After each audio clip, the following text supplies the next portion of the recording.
The 8th pick will be made by the San Antonio Spurs. So San Antonio receives this pick due to the Jakob Poeltl trade. Had the pick remained in the top 6, it would have stayed with Toronto.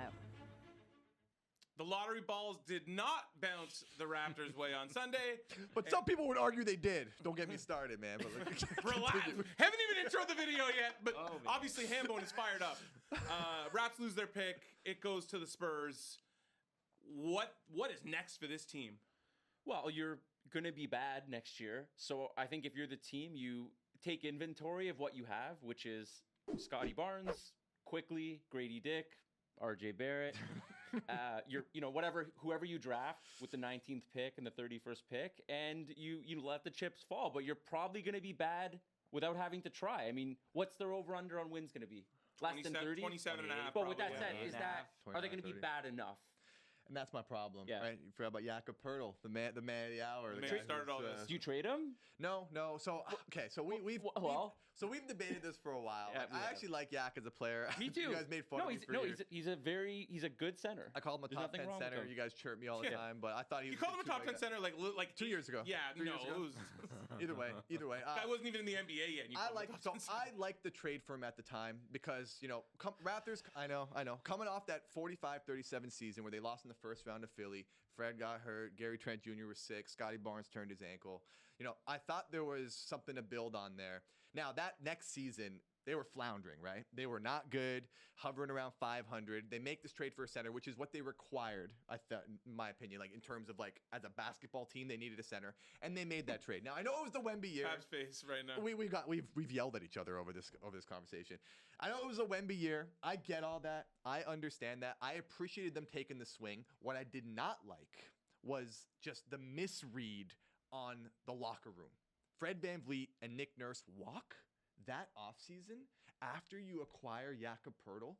That to me is just mismanagement. And I hate to say it, I respected the swing at the time for Poeltl because I thought, Poeltl, Barnes, Freddie, Siakam, OG, Precious off the bench, Gary Trent. Like, that's a solid nucleus of guys. It didn't gel. For whatever reason. I think that had something to do with Scotty coming up and all that.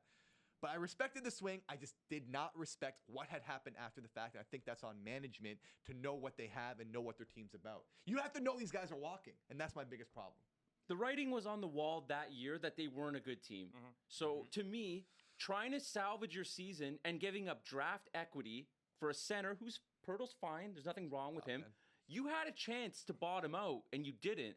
You were 6th from the bottom, 5th from the bottom at one point? Yeah. And you're like, let's get better. To sneak into the play-in to do what?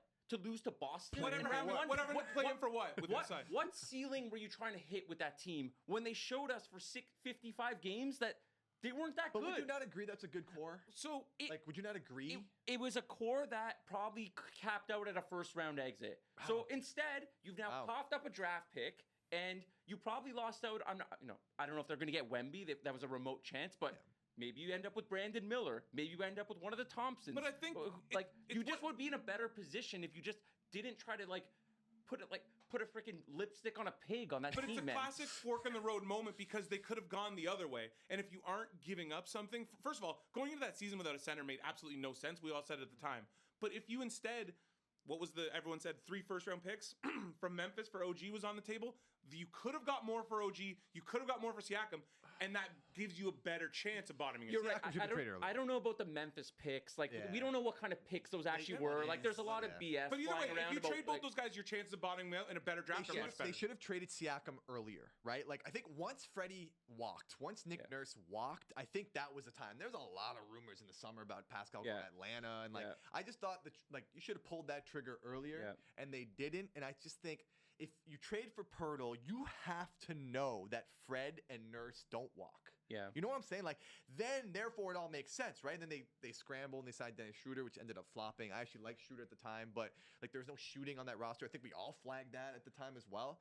It just feels like there's a lack of path, lack of planning, and just not knowing your locker room. That to me is inexcusable. But here's the thing with that, where there's still a flawed way of thinking, is that even if Fred does stay and Nurse stays, you were still going to run into cap problems with this team because the bill was coming due on everybody. So were you going to be a luxury tax team with that roster? No, probably I not, think right? You consolidate at that point. Okay, Exactly. so all right, let's go to Wes here because given the current cap situation and you have some like obviously Bruce Brown, you're going to pick up the player option on that. You should. You're going to sign quickly. What exactly does this team look like next year, and what should this offseason look like? No, I think like everybody's problem, and I think we should be unanimous in saying mistakes were made in the past. Like action should have been taken sooner. But what can you do now? Yeah. Okay, like, this is the pile, this is the heap you're stuck with, and you have to figure out how to build it up. I think the challenge right now is, you look at the core. I don't think they have enough young help. Yeah. Like they're very depleted. They're very thin. So I mean, you guys know this stuff better than me. I don't know how long the path to do what OKC did to build up from the scrap is gonna. Yeah, it's so long for the Raptors to get there. So I think they're stuck in the middle. I just think they're going to be stuck in the middle for a very long time, and I don't think there's a clear path for them becoming a top 2, top 3 level team in the conference. And here's why they're stuck in the middle, all right? And you mentioned it, you alluded to it. They don't have any young guys on rookie scale contracts other than Grady Dick. Young guys you can kind of bank on. I know they have the 19th pick in the draft, in a weak draft. So, like, you know, when I hear that, like, kind of being paraded, I'm like, oh, wait, so you guys are perfectly fine losing a top 6 pick in a weak draft, but you're cool with a 19th and 31st also, overall. too, when you look at it, like, you basically got the 19th pick for Siakam, but you lose the 8th pick for Poeltl? Yeah, and it's just, what are we doing it's just a justification, man. You look at Raptors Twitter, like, how many of these people are on the payroll, dude? Like, it's unbelievable how many apologists there are for this outcome. I thought Josh Lewinberg had a pretty good article calling it a no-win situation. I think that was the best way to describe it very because good. it was. But like going into next year, so we projected what 28, 29 wins, 30 wins. You know what that doesn't get you? It doesn't get you Cooper Flag unless you get super lucky like the Hawks did this year, like which is an incredibly remote chance. So what? You're going to be riding the middle with Kelly Olynyk, Bruce Brown, like a lot of the guys who are Jakob Poeltl, who are in their like their 30s. Do the right thing, man. Burn it down. Burn it down and get. Yeah, they're not. Pick Well, a direction. they kind of have, but they're just not going to be bad enough to get to that like first overall So do pick. you trade? Do you strip it down and get that back? I'm not going to paint anything with just a broad stroke. If there's a deal that makes sense, I'm fine with giving away a player who is going to help you win right now. We're here, right? So when it was DeMar and Lowry, when it was that era, they had young guys. Fred VanVleet, Pascal Siakam, Jakob Poeltl, OG Anunoby. That was like the bench squad, right? Like that was the bench mob. Like those guys were in the wings waiting for their chance to come in. I don't see that now. Emmanuel Quickley's due for a big contract this summer, $25 million a year.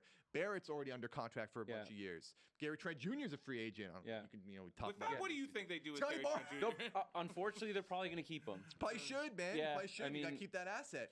Like to me, it's just you don't have any young guys, cheap guys at the moment to kind of add. This is your core. So if you're going in next year with Poeltl, Olynyk, Bruce Brown, Scotty Barnes, Gary Trent Jr., like.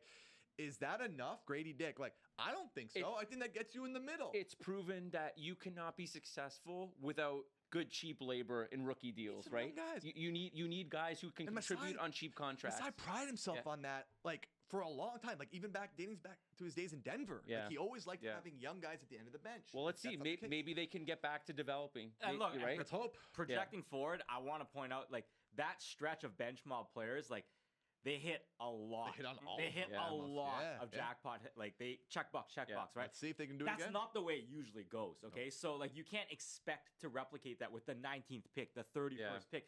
That was kind of like a lucky shot in the dark. It doesn't happen that way. So the reality is, it's not a good situation. I don't know how they get out of it, but you know. You gotta just look forward and figure out how do they protect. And we understand there are business interests here too, right? Like they don't want to tear things down. Like we're not gonna get into the whole, you know, what's happening with Bell, Rogers, and MLSC in terms of ownership, but it's a murky time. So I understand that they're trying to retool on the fly, keep butts in the seats. I get that. I just don't think that's a winning That's formula. not how you build a championship It worked. team. It worked once. So you know, it's funny you say that because it did work once. But Masai, a crazy all-in move to trade for Kawhi Leonard. But guess what? But a trade doesn't happen like that anymore. No, I feel like that was the last trade like that. Yeah, and they don't. And it was a risk of the And I'm time. glad it did. Yeah, and we are glad it Glad it did. did. So what do you all think the Raps should do? Let us know in the comments.